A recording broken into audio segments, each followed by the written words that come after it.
कालू काका के खेत पूरे गांव में सबसे ज्यादा मशहूर थे क्योंकि उनमें उपज काफी अच्छी होती थी। ज्यादातर सब वहीं जाते थे चुग्गा ढूंढने और काका इतने अच्छे थे कि कुछ कहते भी नहीं थे। उनके खेत से काफी दाना मिल जाता था। सारी चिड़िया अपने बच्चों को अकेला भी छोड़ देती थी। वहाँ कोई डर की बात ही नहीं थी। सब बड़े मजे से वहाँ दाना चुगते थे और अगर दाना खत्म हो जाता था तो काका और भी देते थे, कभी पानी भी रख देते थे। वह हमेशा यही कहते थे कि किसी को देने से कुछ कम नहीं होता। अरे काका कितने अच्छे हैं, कुछ कहते ही नहीं हैं। हाँ माँ, 2 दिन पहले मैं भी आया था। तब काका ने बस ये पूछा कि कहाँ से आए हो और पेट भर के खाने दिया। हाँ माँ, एक दिन मैं दाना चुग रहा था, तब भी उन्होंने कुछ नहीं बोला। लेकिन ना, उस दिन बहुत सारी टिड्डियों का दल आया था। काका बड़े परेशान लग रहे थे। वह उनको भगाने की कोशिश कर रहे थे, पर वह उनको एक जगह से भगाते तो वह सब दूसरी जगह की फसल खराब कर देते। उस दिन वह काफी परेशान लग रहे थे। हाँ, टिड्डियाँ आती हैं हर साल, किसी न किसी खेत को बर्बाद करके जाती हैं। वह तीनों ये सब बात कर रहे थे और चुग्गा चुग रहे थे। थोड़ी देर बाद वह सब उड़ जाते हैं। जंगल पहुंचकर वह तीनों सबको काका के खेत के बारे में बताते हैं कि वह कितने अच्छे हैं। मौसी, कभी दाना कम लगे या ना मिले तो वहाँ चले जाना, वहाँ कोई मनाही नहीं है। ऐसा क्या? अब तो एक बार जाकर देखना ही पड़ेगा। जाएंगे वहाँ भी कभी। ऐसे ही कुछ दिन बीत जाते हैं। फिर एक दिन जंगल में काफी बारिश होती है। सबको ही दाने की समस्या होने लगती है।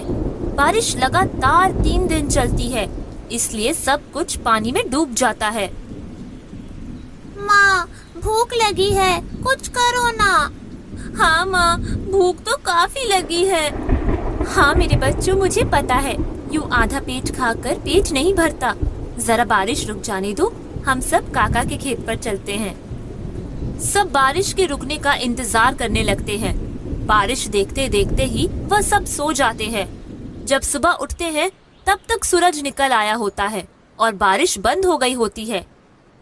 सब चिड़िया अपने बच्चों को छोड़कर दाना लेने उड़ जाती हैं और सीधे पहुंचती हैं काका के खेत पर वहां का नजारा देखकर सब दंग रह जाते हैं। काका सर पर हाथ रखकर बैठे होते हैं और उनका खेत पूरा उजड़ा हुआ होता है। अरे काका, ये क्या हो गया? ये तो पूरी फसल बर्बाद हो गई। हाँ काका, सब बर्बाद सा ही लग रहा है। क्या हुआ? अरे पूछ क्या रहे हो? देखो ना पीछे, टिड्डियाँ नहीं दिख रही तुम्हें? सब पीछे मुड़कर देखते हैं तो टिड्डियों का एक दल जा रहा होता है। काका काफी उदास लग रहे होते हैं। सब थोड़ा थोड़ा बचा हुआ दाना चुगने लगते हैं। जब उनका पेट भर जाता है और बच्चों के लिए भी इकट्ठा कर लेते हैं, तब सब आपस में कुछ बात करते हैं। देखो, काका ने हमें कभी मना नहीं किया उनके खेत में दाना चुगने के लिए। इस संकट की घड़ी में हमें उनका साथ देना चाहिए। हाँ बहन, सही कह रही हो, वह अकेले नहीं कर पाएंगे कुछ। हाँ, मुझे तो लगता है पूरा खेत ही वापस बोना पड़ेगा। इस खेत का अनाज तो सारा ही खत्म हो गया, सारी फसल बर्बाद हो गई। ऐसा करते हैं, थोड़ी थोड़ी दाने हम जो चुगते हैं पास वाले खाली खेत में डाल देते हैं। बारिश का मौसम तो है ही, धीरे धीरे फसल आ ही जाएगी। हाँ, ये ठीक रहेगा। इस उम्र में वह अकेले कुछ नहीं कर पाएंगे। तो फिर तय रहा, हम अभी बच्चों को दाना देकर आते हैं और फिर लग जाते हैं काम पर। वह सब जंगल की ओर उड़ जाते हैं। माँ, बड़ी देर लगा दी, हमें कितनी भूख लगी थी। मिन्नी चिड़िया उसे सारी बात बताती है। अरे माँ, बहुत बुरा हुआ, हम भी चलेंगे आपके साथ उनकी मदद करने। हाँ माँ, हम चलेंगे। ठीक है बच्चों, पहले अपना दाना खा लो, फिर चलना। सब अपने खाने पीने में लग जाते हैं। जब सबका दाना खत्म हो जाता है तब सब काका के खेत की तरफ उड़ जाते हैं। चलो सब अपने अपने काम पर लग जाओ। ये खेत भी थोड़ा नरम ही है। चोंच से गड्ढे बनाते जाते हैं और उसमें दाना डालते जाते हैं। और हाँ, ये ध्यान रखना कि दाना एक ही अनाज का हो। हाँ ताई, हम भी ध्यान रखेंगे। हाँ ताई, हम भी ध्यान रखेंगे। सब मिलकर जल्दी जल्दी खेत में दाना बो देते हैं। काका ये देखकर काफी खुश हो जाते हैं। काका, आपका थोड़ा काम हमने कर दिया। आप जब तक अपना पुराना खेत सही करेंगे, थोड़ी फसल इसमें भी आ जाएगी। काका की मदद करवाकर सब वापस जंगल की ओर चले जाते हैं। तो दोस्तों, हमें भी मुसीबत के समय हमें एक दूसरे की मदद करनी चाहिए। गर्मियों की छुट्टियां खत्म हो गई थी। गोलू और मोलू स्कूल जा चुके थे। मिन्नी घर पर अकेली थी। अभी तो 7 ही बजे हैं। मैं क्या करूँगी सारा दिन? बच्चे तो 3 बजे तक आएंगे। यही सब सोचते हुए वह अपनी बालकनी में खड़ी होती है। क्या हुआ मिन्नी? आज ऐसे खाली कैसे खड़ी हो? अरे स्कूल खुल गया ना, बच्चे गए, चमको ऑफिस गए। अब मेरे पास काफी सारा टाइम है और काम कुछ भी नहीं है, इसलिए खाली हूँ। अच्छा, तो अब क्या करोगी सारा दिन? वही सोच रही हूँ। क्यों ना तुम भी कोई ऑफिस में काम चालू कर दो।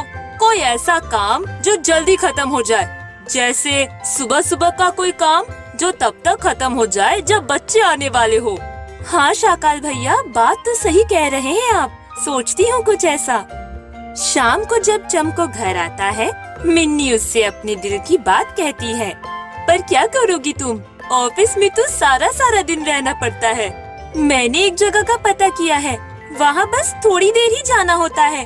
अगर वहाँ मिल जाती है नौकरी तो घर और ऑफिस दोनों ही संभल जाएगा। ठीक है, चलो जैसा ठीक लगे। अगले दिन मिन्नी को वहाँ से कॉल आ ही जाता है। हाँ मैडम, आप सुबह आ जाइए और बस थोड़ा ही काम होता है। हाँ, मैं पहुँच जाऊंगी। मिन्नी बहुत खुश होती है कि चलो नौकरी भी लग गई, ज्यादा काम भी नहीं है और घर भी संभल जाएगा।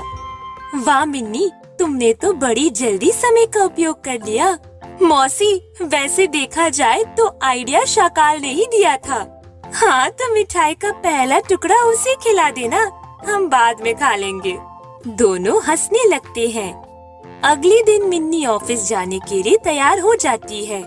देखो, नाश्ता तो हम सब ने कर ही लिया है, खाना मैं आकर बना दूंगी, टाइम से घर आ ही जाऊंगी।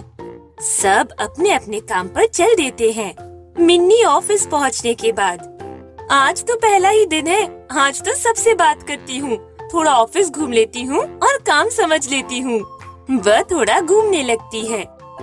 मैडम, आपको घूमने के लिए नहीं रखा है, समझिए आप। यह फाइल्स है, इनकी गलतियाँ सुधारिए। वो आज पहला दिन है तो पहला दूसरा कुछ नहीं होता। ठीक, चलिए काम पर लगिए। मिन्नी थोड़ा सा डर जाती है। वह फाइल्स देखने लगती है।